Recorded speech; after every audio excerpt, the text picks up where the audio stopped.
السلام علیکم ناظرین، آج ہم B A final year subject Urdu paper first Urdu زبان و ادب کی تاریخ کا خاکہ کے نصاب میں شامل موضوع دکن میں اردو شعر و ادب مغل عہد حکومت تک کا مطالعہ کریں گے۔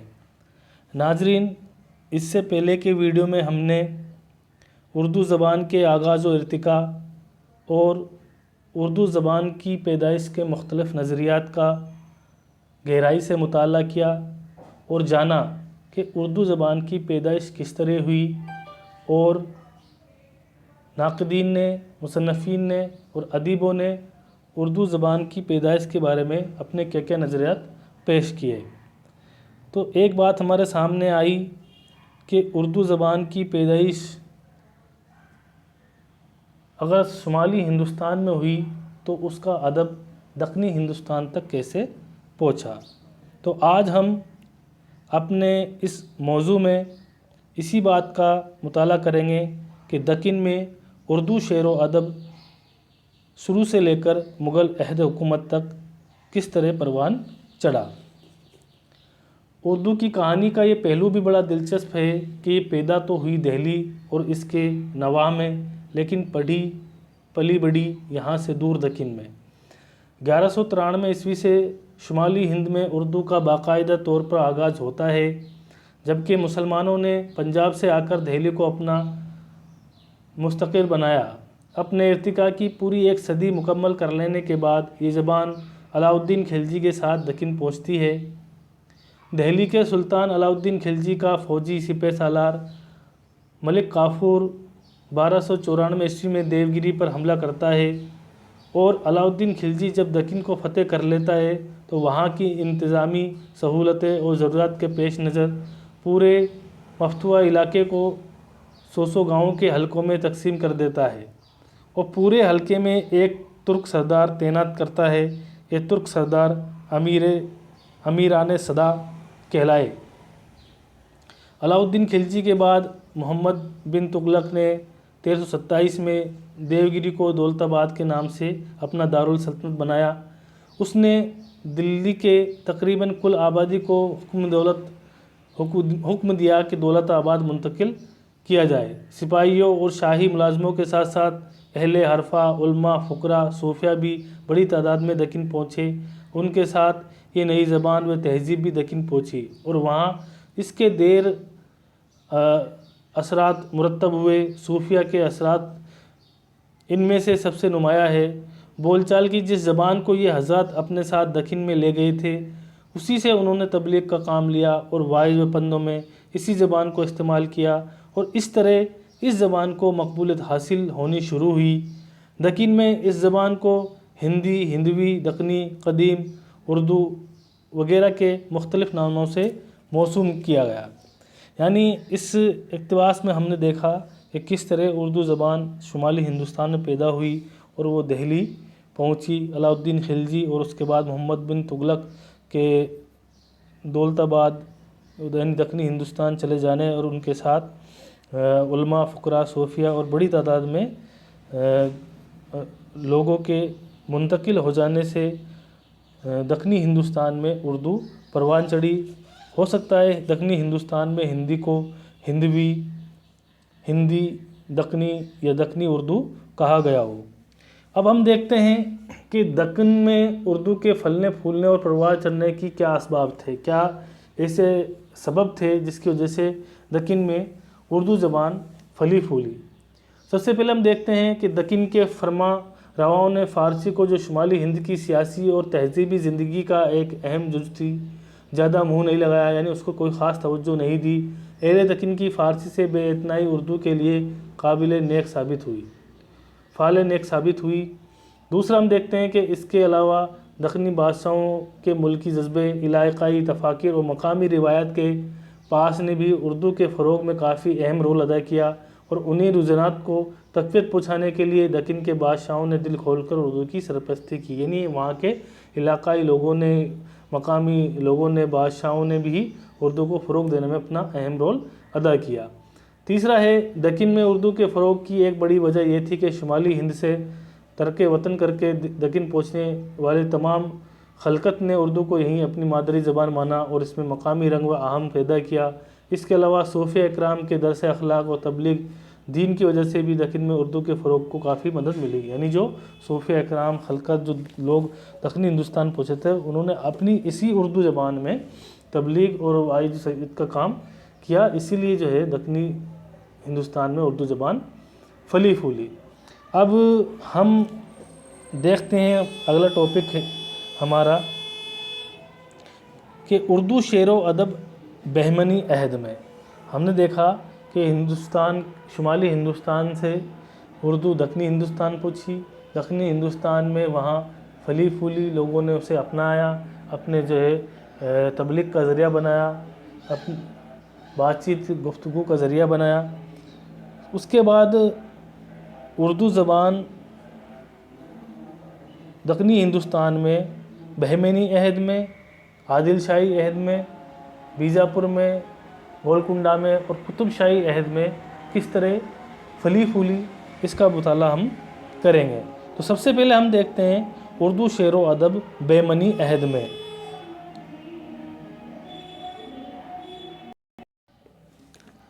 اردو شعر و ادب بہمنی عہد میں جب چند وجوہات کی بنا پر محمد بن تغلق نے اپنا پائے تخت واپس دہلی منتقل کر لیا اور ان کا بنایا ہوا نظام امیران صدا قائم رہا، تو بعد میں ان کے جانے کے بعد ایک امیران صدا علاء الدین حسن نے 1347 میں محمد بن تغلق کی حکومت کے خلاف بغاوت کر دی اور گلبرگہ میں ایک خود مختار سلطنت قائم کرنے کا اعلان کیا جو بہمنی سلطنت کہلائی۔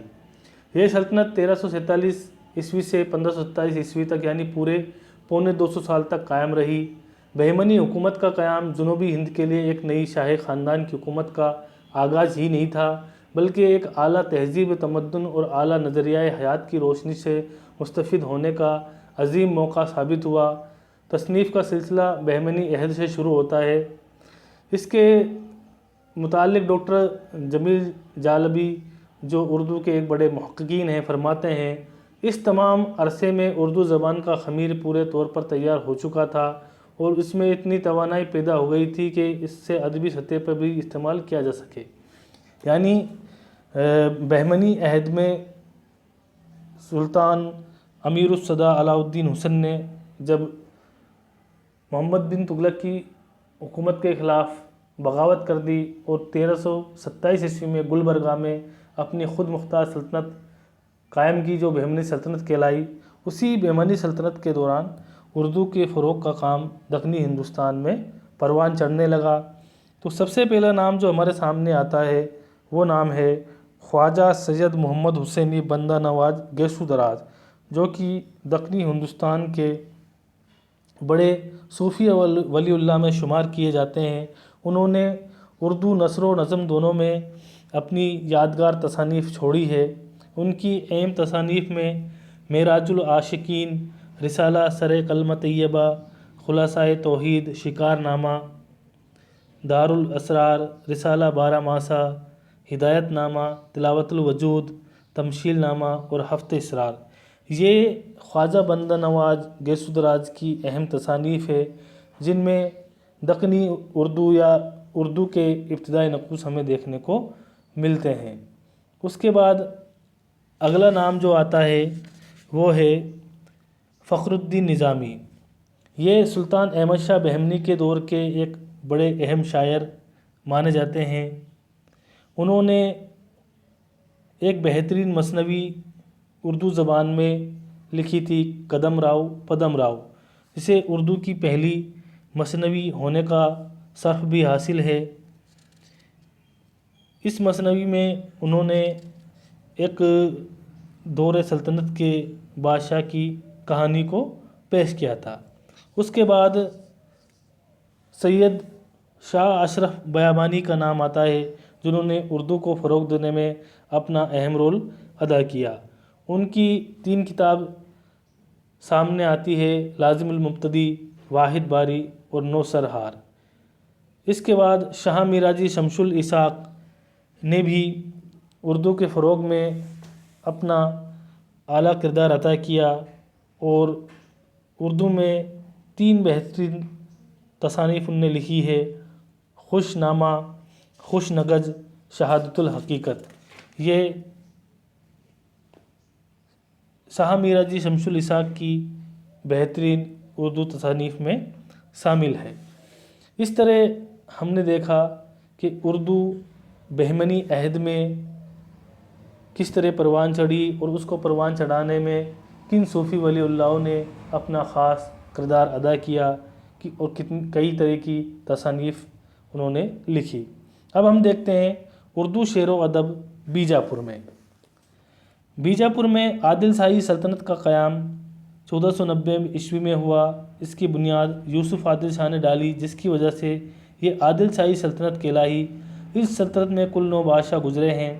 عادل شاہی سلاطین نے ادیبوں اور شاعروں کی خوب سرپرستی کی، چنانچہ عادل شاہی سلطنت میں ہمیں متعدد اعلیٰ پائے کے شاعر اور نثر نگار ملتے ہیں۔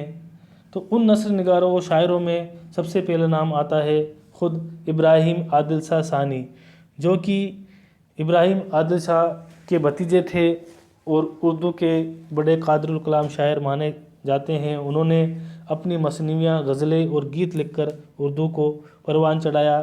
ان کا ایک بہترین گیتوں کا مجموعہ نورس کے نام سے شائع ہوا۔ اس کے بعد برہان الدین جانم جو صوفی ولی اللہ تھے، انہوں نے بھی اردو کی توصیف میں اپنا اہم رول ادا کیا اور ارشاد نامہ، وصیت الہادی اور کلمۃ الحقائق کے نام سے بہترین تصانیف لکھی۔ اگلا جو اردو کو فروغ میں نام آتا ہے وہ ہے شاہ امین الدین اعلیٰ۔ شاہ امین الدین اعلیٰ اس دور کے سب سے اہم صوفی اور بزرگ مانے جاتے تھے۔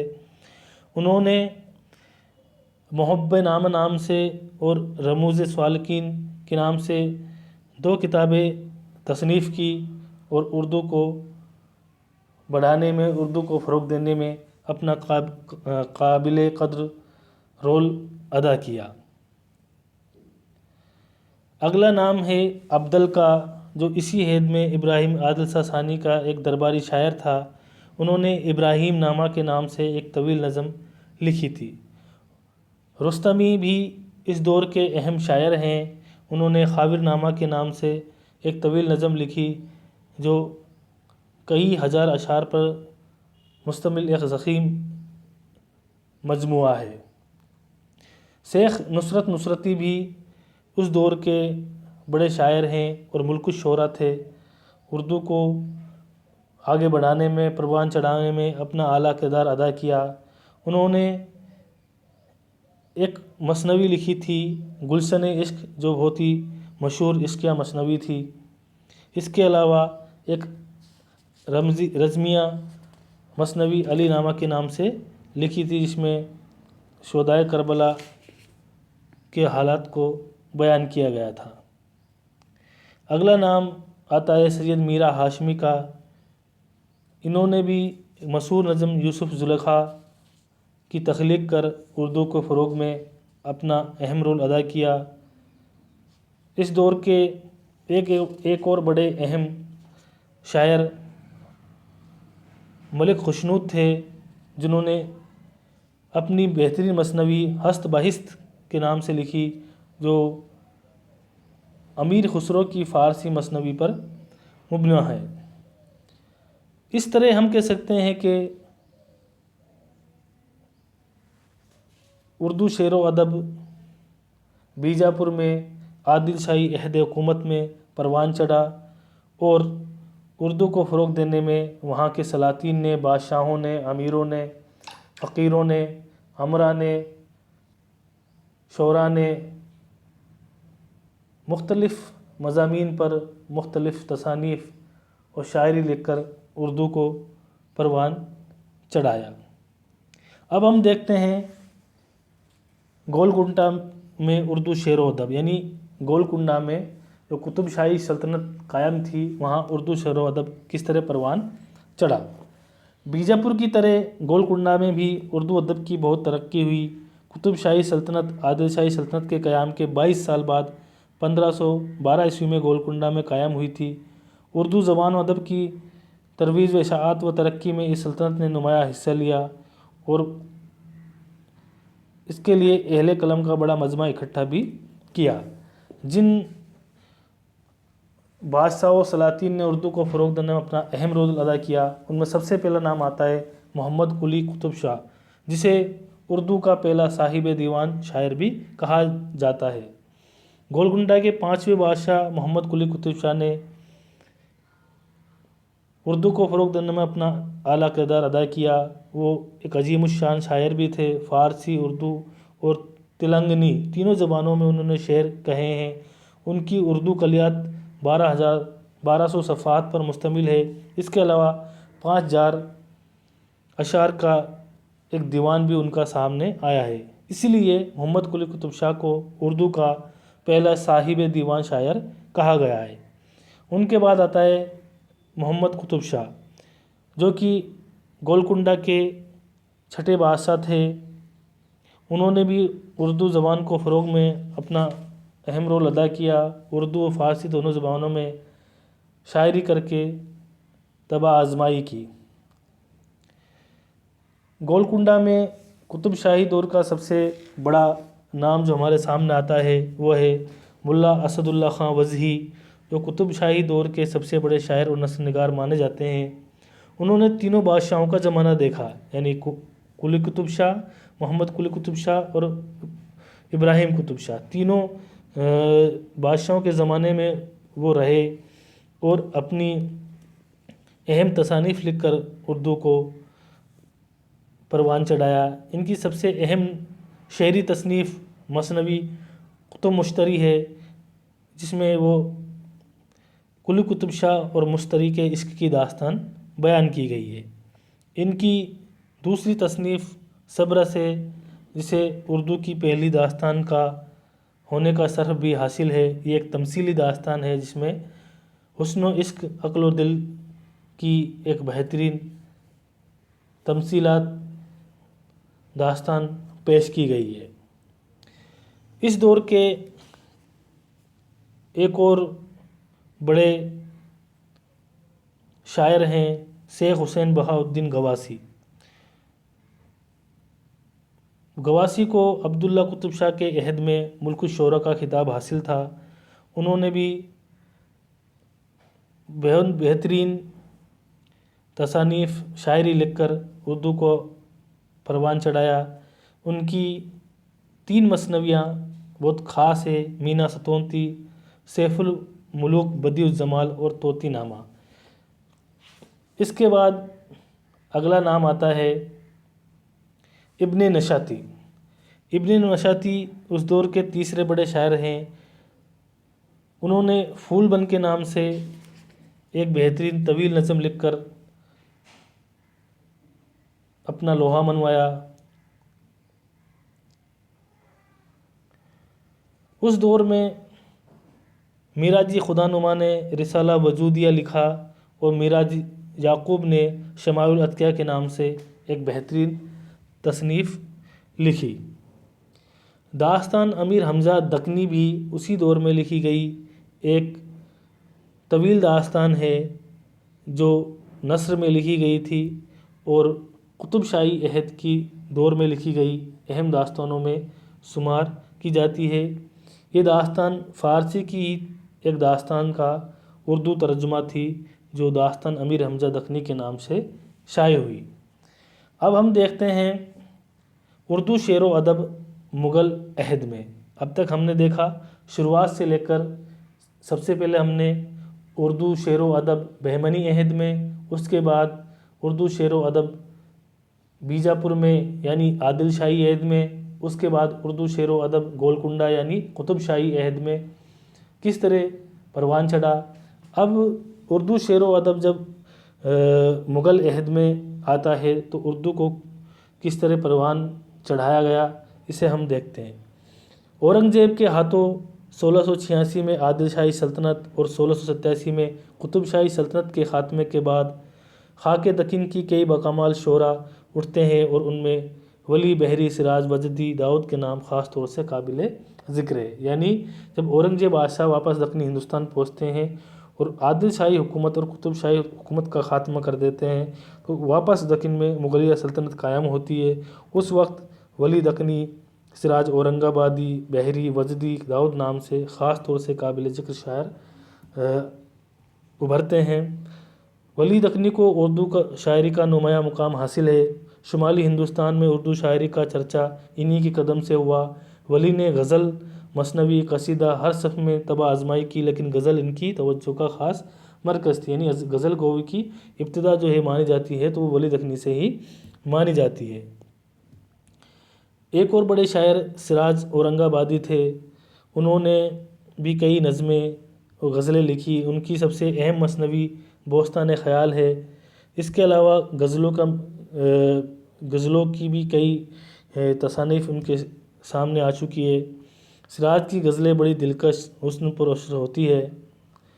اس کے علاوہ وجدی، داؤد اور بحری نے بھی مغل عہد میں اردو زبان کو پروان چڑھانے میں اپنا اہم رول ادا کیا۔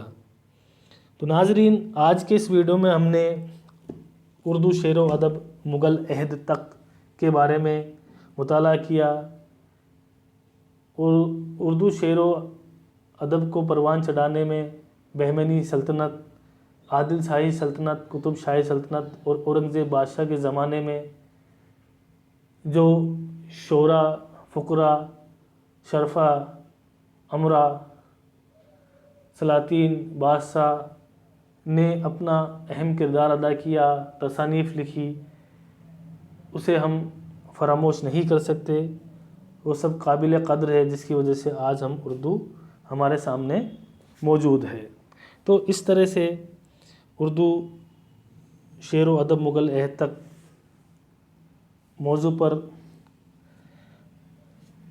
پیش کی گئی ساری تفصیلات پوری ہوئی۔ شکریہ ناظرین۔